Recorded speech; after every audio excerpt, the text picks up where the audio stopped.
Sebenarnya sosok Rizik ini yang di labeli Habib, kebetulan di Indonesia ini Habib itu masih menjadi ikon. Kenapa? Karena sejarah para Habib dulu. Tapi saya perlu kasih tahu ya, Habib leluhur saya itu dulu tidak ada gerakannya seperti Rizik ini, ekstremis, radikal. Semua Habib itu dulu terkenal dakwahnya santun, damai.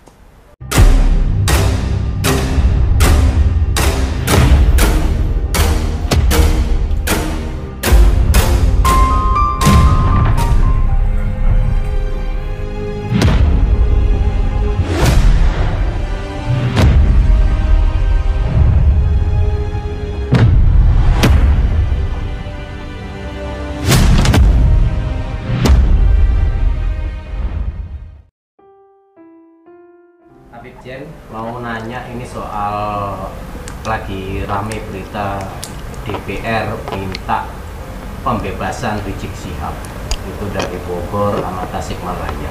Kebetulan ini kan dari Habib sendiri nih, sama ini gimana sih menurut secara di Indonesia itu hukumnya? Oke, terima kasih. Assalamualaikum warahmatullahi wabarakatuh. Sebenarnya sosok Rizik ini yang di labeli Habib, kebetulan di Indonesia ini Habib itu masih menjadi ikon. Kenapa? Karena sejarah para Habib dulu. Tapi saya perlu kasih tahu ya, Habib leluhur saya itu dulu tidak ada gerakannya seperti Rizik ini, ekstremis, radikal. Semua Habib itu dulu terkenal dakwahnya santun, damai. Hampir tidak pernah ada sejarahnya Habib dulu tuh mau buat makar kepada negara, apalagi menggerakkan orang dengan kekerasan. Itu yang membedakan Habib dan non-Habib. Habib dakwahnya santun tentunya, non-Habib cenderung radikal. Nah, ini ada fenomena Rizik ini apa? Dia sudah keluar dari jalur leluhur para habaib. Ini Rizik ini sudah digunakan alat oleh kelompok-kelompok Taliban atau Khawarij atau Wahabi. Kenapa dia pakai? Karena di Indonesia itu Habib masih dihargai. Coba kalau dia bukan Habib, nggak ada yang mau ngikut itu. Jadi, tolonglah jangan memanfaatkan nama-nama Habib ini untuk kepentingan ambisinya.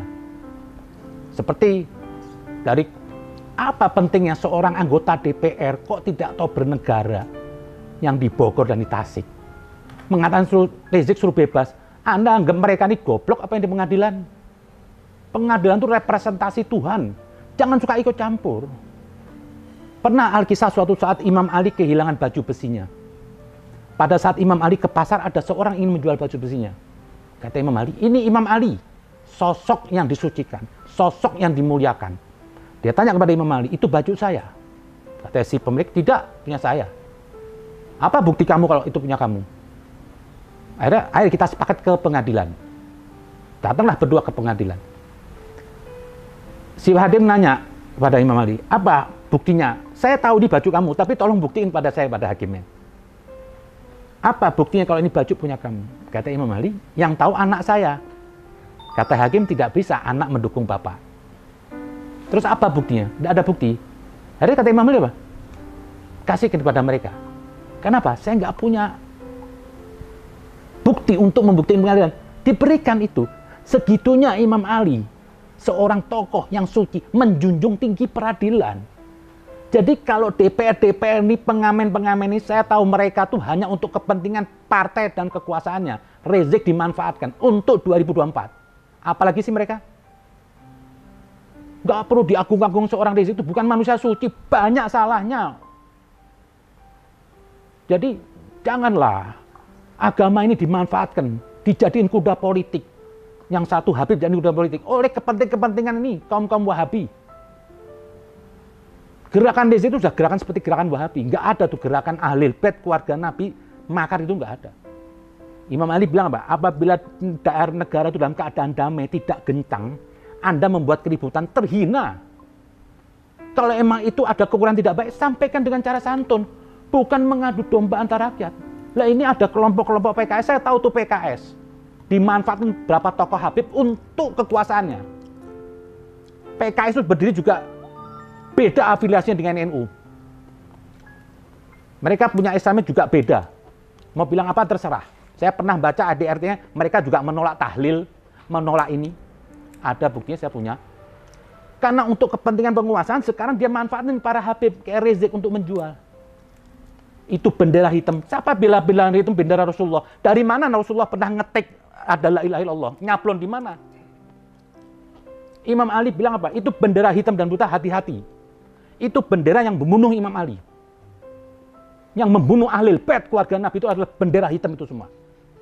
Yang dipegang oleh Khawarij. Karena waktu mereka melawan Imam Ali terdesak, dia membawa tombak Quran di atas Quran. Ini Quran, kata Imam Ali, betul ucapan Quran, tapi dengan maksud batil. Jadi FPI dan HTI itu produk politik, bukan produk agama. Ingin mengganggu. Ini bangsa sudah baik, bangsa ini sudah Islami. Tolong yang merasa di DPR itu semua, janganlah. Kasihan nih generasi kita ke depan, jangan diobok-obok. Jaga ini marwah. Kembali semua ke Pancasila. Pancasila itu murni intisari dari Al-Quran. Tidak ada agama lebih baik dari keadilan. Pancasila menjunjung tinggi keadilan. Agama menciptakan persatuan, ketuhanan ada semua, keadilan. Apalagi sih? Andai kan kalau ada Quran, nggak ada Nabi Muhammad, orang nggak ada yang tahu Al-Quran. Butuh penafsir Muhammad. Sekarang pun juga kita perlu tafsir. Nggak bisa mau langsung tafsir. Itu pun masih banyak perbedaan. Banyak mazhab. Jadi jangan merasa mengklaim, saya ini sudah sempurna. Selain Allah dan Rasul, tidak ada punya bisa mengatakan mutlak pendapat tentang Al-Quran untuk semua. Itu persepsi yang relatif. Jadi sesama relatif nggak usahlah gontok-gontokan, saling mengkafirin, merasa lebih suci. Biasa aja, nggak usah merasa satpam agama. Loh, agama Anda belum beres kok merasa satpam agama. Siapa yang bisa? FPI pakai nama Islam. Emang izin dari siapa pakai nama Islam? Sudah dapat fact dari Tuhan. Udah terima wahyu dari Tuhan. Kok dia mengklaim atas nama Islam? Nggak ada. NU nggak pakai nama Islam. Nahdlatul Ulama. Yang bisa menggunakan atas nama Islam illa Rasulullah. Salahnya tidak boleh. Salahnya multi tafsir. Jadi tolonglah hargai peradilan ini. Jangan terus mau diobok-obok. Rizik bukan manusia suci. Nabi bilang andaikan putriku mencuri, akan kupotong tangannya. Di sini Nabi mau declare. Dalam hukum agama di sisi Tuhan tidak ada istimewa. Siapapun yang salah masuk penjara. Bagi seorang Rizik yang bukan manusia suci. Pasti punya salah. Dia menghina Tuhan dari kaum Nasrani. Jelas di Quran dilarang jangan menghina Tuhan mereka. Kini mau dijunjung-junjung sebagai wakil Islam. Hancur nih Islam, bukan masalah agama aja. Saya jujur, leluhur Habib ini juga semua jadi hancur. Dulu orang menghormatin Habib. Karena dakwah Habib itu di mana-mana teduh. Tidak pernah ada di situ Habib bikin makar. Tidak pernah mengganggu. Di Solo itu ada Habib satu Habib. Tidak pernah mbak pentungan dakwahnya. Ini mbak pentungan, takbir di sana kemari. Sekarang takbir sudah nggak ada sakralnya. Begitu Allah Akbar apa? Pada waktu itu Anda menyebut takbir, itu Anda isra ke Allah. Menggigil. Nabi waktu nyebut Allahu Akbar itu gigil Imam Ali. Ini sekarang dikit-dikit takbir sama ngelemparin orang, sama muka serem kayak setan. Apa itu? Jadi saya pikir apa? Anggota-anggota DPR yang ini mengatur peradilan itu mendingan Anda diam aja lah. Tolonglah, jangan dijual agama ini untuk kepentingan ambisi Anda. Jangan jual Habib untuk kepentingan Anda. Anda juga sebenarnya nggak suka sama Habib kok. Fair-fair aja lah. Hati Anda nggak suka sama Habib.